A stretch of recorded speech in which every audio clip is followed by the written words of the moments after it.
Hello, ladies and gentlemen. Welcome to another thing where I talk about things. Soon I will be on a plane headed out for Newark Airport and then Pony-Con, and yes, as ever, I have my fear and concern of planes. I'm sure that one of these days I will get on a plane and I will die. I don't know, I'll just sit down in the seat and just die. The plane won't even crash, or the plane will just it'll crash on the runway before it even takes off. Like, they'll just be like boarding passengers, and the plane will just impact suddenly into the ground, and it'll be terrible. That's what planes do. I hear that happen sometimes. Yeah. But anyway, though, I've been working really hard. We've been trying to get our stuff out really hard, working really hard. Mass is almost done. I still have a little bit more to do on it. A little bit more animation. We've got the sound stuff to do. But, I don't know. We're going to be on Friday, I believe, is when we are on the schedule. So, like, the first day of the con. Yeah. Anyway, though, let's get back to the Skellingrim Campaign. That's what's going on. Where last we left off, the group had been dropped in town by a dragon who had decided that this was a funny thing to do, that this was a deserved thing to do, to throw the party into town, and then tell them, next time you should know better. Even though the party didn't ever do anything, and they were never disrespectful with the dragon was still an asshole. As he left, he spat a bunch of acid, a big glob of acid, into a tower, and then away he went, leaving the party to deal with the aftermath. So, most of the party immediately scattered, and we had, I think, 3 people who decided to stay behind. And what I did with this was something a little bit interesting. Was we had our character way earlier, Thelos, I believe, was it not Thelos or whoever it was? I believe Thelos. Like I said, I think Thelos was the character. No. Yeah, Thelos. Yeah, it was Thelos. Yeah, Thelos. So Thelos, yes, Thelos believed... Thelos was a female who believed that she was male, but a person named Count Kular had stolen her penis and made her a female and then killed her parents. But her parents were still alive, and before she left, she told them, I have to go, I promised to avenge my parents, and they were like, don't go, we're alive still, and everything like that. So this character was supposed to be just crazy. But I thought it would be interesting to play with that character. Like, she'd come up with this sort of background for Thelos. And so I said, the town of Insomuch is run by the blue wizard, Count Kalaris. And so she rolled with that. Like, I don't know if she thought that I was mispronouncing the name, but there was no Count Kular. There was no such person. So Count Kalaris, I threw it in there to have an honest mix-up and misunderstanding to create some conflict. That wound up not going anywhere in particular. But as far as I recall, I think Guff was too slow to run away, and Lyman was also too slow to run away, because Lyman was a halfling and they don't run very fast. And Thelos remained behind. I can't recall for what particular reason. Thelos just remained behind. So everyone else just scattered. Like, they just got up and they ran in separate directions, like sensing trouble. So the guards all ran up and arrested the crew. And, they had a lot of questions for him, like, what the heck, you came here in a dragon, and then the dragon attacked, and then it just left. Like, are you an occupying force? Like, what is going on? And, so Count Kalaris showed up, after they had detained them, and he went in, and it turns out that what Count Kalaris was that he was a wizard who specialized in, social magic. Things like mind reading, and, there are spells like suggestion in the D&D book, which cause people to do things that you recommend. And so on and so forth. This was sort of a sad irony for Count Kalaris, because Count Kalaris was actually not very good with people in general. He was a very strange guy. He wasn't a very good public speaker. He didn't have very good personal interactions. And so he tried to resort to magic as little as possible. But to get to the bottom of things, he just immediately went and he did a mind reading of the characters, I believe. He did a mind reading of the characters. And so he found out that they were carrying the anklet of Skellingrim, the anklet of Archaeopteryx, the anklet of Lord Archaeopteryx, and I'm a little tired. The anklet of Archaeopteryx, and they were gonna take it off to go do this thing. And Count Kalaris decided that probably wasn't a good idea, and they should give the anklet to him because he was a wizard, and the wizards were charged with protecting the world from Lord Archaeopteryx. So the party did their best to kind of negotiate, and so what they wound up doing is they sat down with him for dinner, and they kind of talked to him about this and that, and their plans, and he tried his best to be like normal and social, and he was just like, yes, I am Count Colaris, and I understand that you've got this amulet. I really don't think it's a very good idea. So he tried to talk him out of having the amulet, and they tried to act like he didn't tell them that he'd read their minds. I think he just tried to talk them out of it. He tried to get them to come forward and agree with him. Like, he was trying to use his normal, innate, like, social abilities, and it just wasn't working. But I know that Thelos challenged him to a duel, and so he was like, well, okay, yeah, sure, I never get good duels in. So he brought out some fencing foils with blunted edges, of course, and he wasn't a very good, like, fighter or anything like that. He wasn't a very good duelist. So Thelos fought him, and she defeated him. Like, she poked him several times with the thing, tried to hit him. And, she was aggressive as she could be, but, like, it wasn't a killing weapon. It was just like, sort of painful to be hit by this light fencing foil over and over again. And so Count Galaris was just like, okay, well, that was a good duel, it was a good... and so he told them that what he did is he wound up imprisoning them in his castle. And then he was going to send out guards to comb the city while he had them in his possession, so that he could figure out where, where the rest of the guys were, and he could get that anklet. But the thing is that Lyman was a rogue. He was one of the few rogues. There was, I think, 2 rogues in the party. He was one of them. And the rogues in D&D, they get access to, like, lockpicking abilities and things like that. Those are the guys who sneak out of prison when you get thrown in. So Lyman, what he wound up doing is he figured out a way to unlock the windows and squeeze through the bars, and then he had, like, a super good climbing skill. So he climbed around on the outside of the building, and he found, like, Guff's room. And this was where the problem arose of, like, well, like, Lyman is able to escape, but how do we get Guff anywhere? Because Guff was just, like, a very tall human. He was, like, 7 feet tall just about, because there was a mistake. Like, I can't remember how this happened, but he made some mistake during character creation where he didn't read something right, and he wound up being, like, 7 feet tall. And then he just kept it. So he was just, like, this very, very tall guy. And it was like, hey, like, I think I can get your window open, and I might be able to get you out of the place. Like, do you, like, what do you want to, like, do you want to come with me? And, like, Guff was just like, are you kidding? Like, if I fall from that distance, I'm sure to break a leg. Like, I mean, this is really bold of you, but I don't see how this is going to work for me. And so Lyman was, like, they negotiated for a while, and they were like, do you even want to, like, try to get Thelos? And I think Thelos was, like, determined to just stay and fight Count Colaris to the death at some point. But Count Colaris wasn't really, like, Count Colaris didn't understand why she wanted to kill him. So he didn't want to fight her to the death, and she was just like, I'll just wait for my opportunity. I'll lie and wait for my opportunity.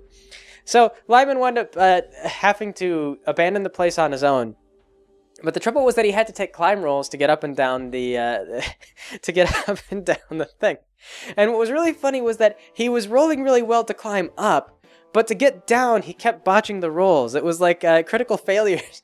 And so we would have to consult, like, okay, so how much fall damage do you take in D&D when you fall from, like, 3 stories up? Because he'd, like, climb all the way up, like, 3 stories, and then botch the roll climbing back down, and we're just fall. So climb all the way up, fall down. And the trouble was that there was no way to stealthily fall from 3 stories up. Like, there were guard patrols, and, like, Lyman had really good stealth because he was a rogue, but he climbed all the way up to, like, the 3rd story, and he was gonna, like, lower himself down and go out the back. He's gonna climb up the wall and go out the back. But instead of, like, lowering himself down, he just falls down 3 stories and, like, lands in the bushes near some guards, who are all just like, whoa, what was that? Was that a halfling? Like, oh my god. And they come over, and then, like, Lyman just starts rolling these bluff checks, and he's just like, yeah, no, I'm like, I was doing roof repairs and stuff like that. And he's just, like, he's just, like, lying to him. And they're like, hang on, let's go, I'll send someone to go check on the roof repairs. And so they, like, send someone off, and Lyman's like, oh shoot, of course they wouldn't all go together to check on my story. Oh no. And I think what he winds up doing is, like, they relax for a little bit because he kind of talks him down, and then he just turns around and he scrambles up the building again because he has this really good, like, climb skill. So he scrambles all the way up the building, runs to the other side, to the front entrance, because a lot of the guards had run around to the back, and then he tries to, like, climb back down, but then botches that again, and, like, falls into a bush on the other side, and so it takes, like, he's taking damage both ways. And so he gets up, and I believe at that point he just like skedaddles on out the front gate. And I'm pretty sure that I can't remember how exactly he lost him, because halflings they have a slower run skill. But he did something to ditch the guards on his way out. I think part of it was that they'd run around the building in the first place, and the climb, like he didn't get a penalty to climb as a halfling. I think that he had like a double climb speed because he took a feat for that, or there was some kind of skill. I can't remember how that works, but he was able to climb really fast, and he fell really fast.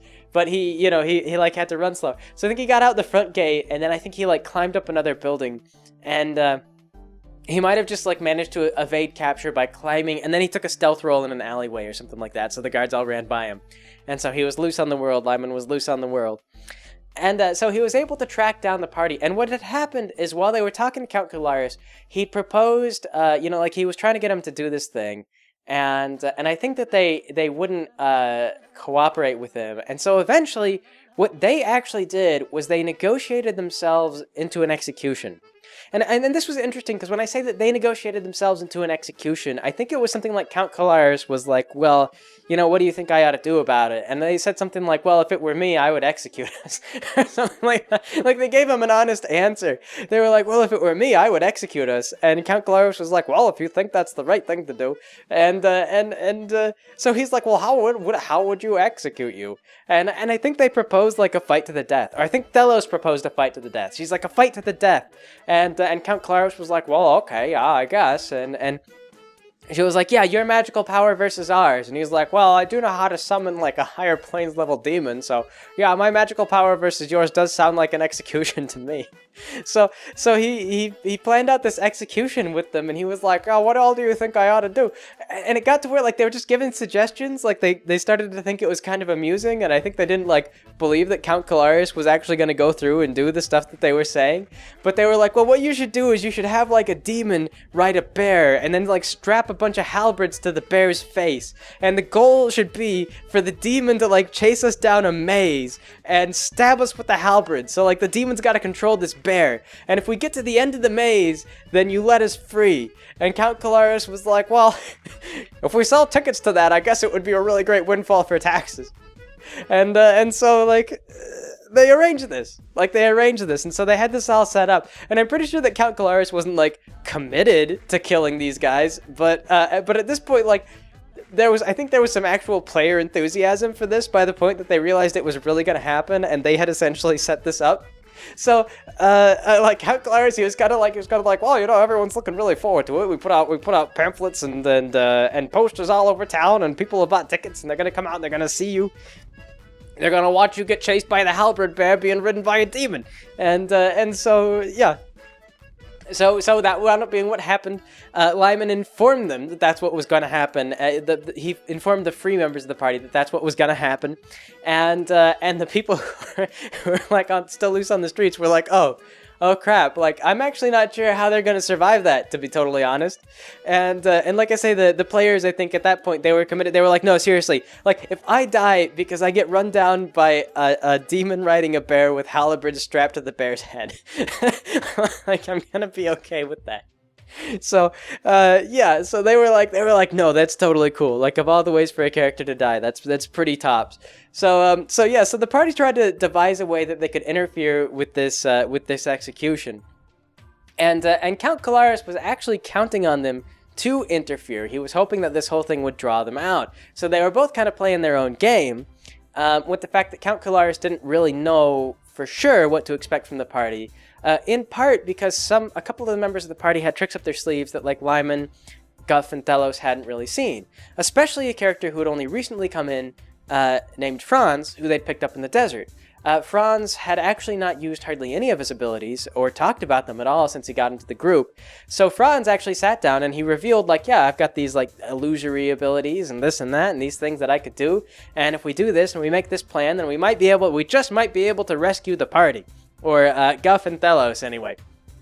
So, yes. So what they wound up doing then is they took them all out, like, eventually once they had everything set up and all the proper hype was generated and people bought tickets and, you know, like, this became a big thing, they set up the execution, and they had Guff and Thelos, and they gave them, like, rickety little pieces of weapon and equipment, like, that. I think they gave them armor. I can't remember if they gave them, like, swords, but they were all made out of, like, tin, and so it was kind of slowing them down more than it was helping them out. And they'd set up this wooden sort of palisade thing, you know, with the pointed stuff at the top. And they were like, all right, so, you know, if you can navigate to the end of the maze without falling into one of the traps in the maze or being mauled to death by the bear with the halberd stuck to its face, then you should be good. And so Count Kalaris summoned, he had summoned a demon with a lion's face, or I think it was a tiger's face or something like that, and then like big bat wings and you know, just like it was a sort of animal in nature. And I believe the party, the players who are experienced with D&D immediately mistook it for a monster that's actually present in the D&D manual. I can't remember what it's called, but there's monsters in the D&D manual that are effectively like tiger demons. And they're incredibly intelligent, and they're very dangerous. They have a lot of like martial prowess. They often run armies. Like so, for Count Kalaris to have summoned one of these would have been like a big deal. But as it was just a demon as far as I was concerned. A smart demon, yeah, sure. I mean, he was gonna wrangle this bear. Like, they'd caught a bear, and they had actually strapped a bunch of halberds to the bear's face, and the demon was subduing the bear and getting it under control so that he could run it at full tilt and kill the party. And so they were like, yeah, so to be fair, we're going to give you guys like a 30-second head start, and then the demon on the bear with the halberds is going to run after you. So yeah, good luck. Don't get lost in the maze, because I'm pretty sure you'll be dead if you get cornered by this thing. So the party starts, and they get their 30-second head start, and like the guys, they run out, and I believe that Franz had a familiar. It was like a falcon, I think, and the way that the familiar rules work is that you can cast spells through familiars. So the falcon comes down and like lands on Thelos and Guff each.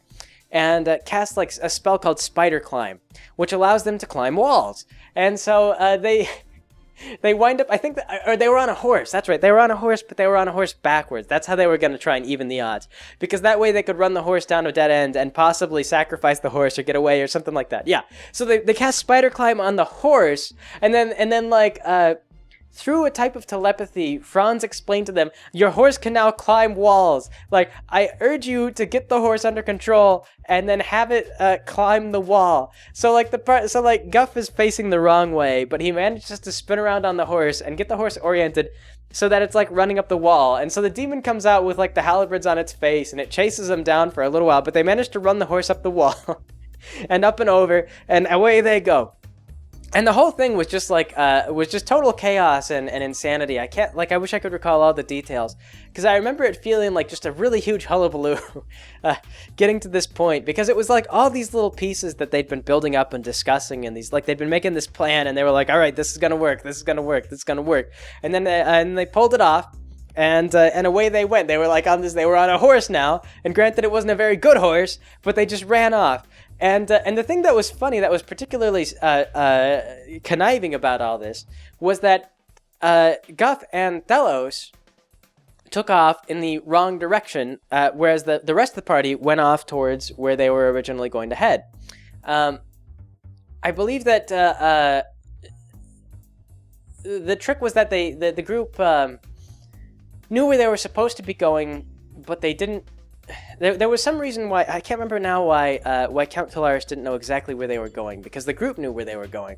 There was some kind of reason for it. I had a justification in my head, but now I don't remember what it was, which sucks, because now I can't fill in that plot hole. But I had a reason. I totally had that plot hole filled. I thought about it just as I'm thinking about it now, and I had some kind of excuse well before he ever read their minds. But yes. Anyway, though, so the group, they ran off in the opposite direction, off into the woods in the west, while the rest of the group went off to the east, which is where they were heading originally. So Count Kalaris dispatched his men and tried to track them down, and wound up losing both groups because they actually didn't meet up right away. When the guys that ran off to the west lost their group, they lapped around, and I believe that what they tried to do is they were trying to go like south, and they didn't want to go back to the city, so they followed like the river south, and it turned out that they had to like go a long way, and they didn't have any money or anything like that because Count Colaris had confiscated their stuff when he arrested them. So like they got to like a ferry, and they were like, how much to cross the ferry? And they were like, oh, it's like 5 silver. And then they were like, oh, I don't have 5 silver. And it didn't, like, they were like, well, shoot, how do I get 5 silver? Like, this became this insurmountable challenge. Like, it wasn't like, well, maybe, because Guff wasn't stealthy, like, Thelos wasn't really stealthy. There wasn't like like, they couldn't think like, well, what if I stowed away on the ferry? Like, it was just like a little raft or whatever. And it was like, well, what if I shoot? And they didn't know what to do. And so we wound up getting to this game of like familiars traveling back and forth. Like they were able to have the familiars were falcons, so they were like just fly all over the area, like look for them. And when you find them, you know, like they had the telepathic mind link. So I remember that Franz's familiar could not speak English because it was a falcon, and it wasn't that type of deal. He couldn't speak directly through it. But what they could do is they could tie notes to it. And so what happened was the falcon spent a while. Like harassing them and like stealing stuff. Like it stole like Guff had this fox hat or this wolf hat or something that he used to wear, and so the falcon like stole his hat and then tried to get him to go in the direction that the party wanted him to go so that they could rendezvous. And like Guff didn't understand that the falcon was like with the party. He didn't realize it was the group's falcon because in the chaos of the escape, like he noticed the falcon had landed on the horse, but yes, it was just chaos. Now I'm trying to think, man, that telepathy thing must not have worked. What exactly happened? Shoot, I don't even remember now. Like I say, it was nuts. So, yes, but anyway, though, whatever the case, Franz's bird could not communicate with them, so it just kind of harassed them for a while. And eventually what they had to do was they had to take, Rummel had a familiar, who was a pixie, and going by Ray, you know, so she had the Ray voice, Rainbow Dash voice. And she actually rode on the bird, and she could communicate telepathically with Rummel, and then could deliver the message. So she rode all the way out on the bird, and I think that they told Ray that she was in charge when she got there. It was like, you'll be the leader, and so Ray was like, okay, yeah.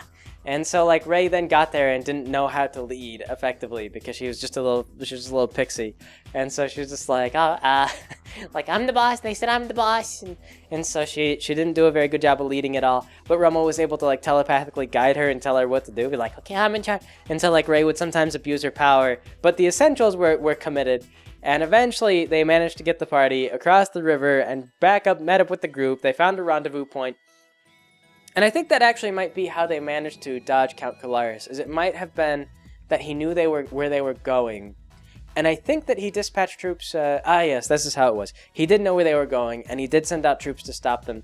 But because the party wound up like going off into the woods and then going through all this like stuff, they spent like days having the falcon like, because I think that at first, it's like I think maybe at first they tied a note to the falcon's leg because they were thinking like, you know, like the falcon can fly long distances and has a very good eye, so it could find them again, and it could, you know, but it had to search for a long time. So first they were trying to tie notes to the bird, and like this, then it was only until like a while, like they asked me, they're like, hang on, hey, is my pixie light enough to ride the falcon? And I was like, yeah, I don't see why not. It's like a little pixie, and they were like, oh, well, shoot, okay, yeah, the pixie rides the bird, and that was when things started to move. But it was like days of them trying to communicate with Rummel and of Guff and Thelos, and yeah, so the group that had gone out to ride ahead and catch up to them, to run them down and stop them before they got to this final location, went past them and got destroyed by the thing that wound up waiting for him there. And yes, I suppose that'll be it, though. I mean, here's a good place to stop. The group gets back together, and they're ready to continue their journey. They managed to miss Count Colaris' force that he sent after them. He lost track of them, and then he wasn't actually able to intercept them like he planned. The cards that Count Colaris laid out to try and deal with the problem were all scattered to the wind. So yes, that'll be it. I say, if you guys are going to be at PonyCon, I suppose I'll see you there. If you haven't registered for tickets yet, and this video might go on too late, but if you haven't registered for tickets yet and you want to, they're actually trying to drum up sales. They gave me a promo code. I don't get anything for the promo code, but if you put in Greg25, when you buy tickets online, you get 25% off the tickets. So if you haven't bought tickets yet, if you plan to do that at the door, you can instead do it online and save a little bit of money. You can also put in PetterUp25. I don't know why they gave us two separate codes. I think we're competing. I don't know for sure. Like I said, we don't get anything. Like I don't get like a bike or anything if I win, but we're competing, I think. So if you put in Greg25, then you get 25% off. So yes, that'll be it for today. Thanks for joining me, everybody. I will catch you all next time.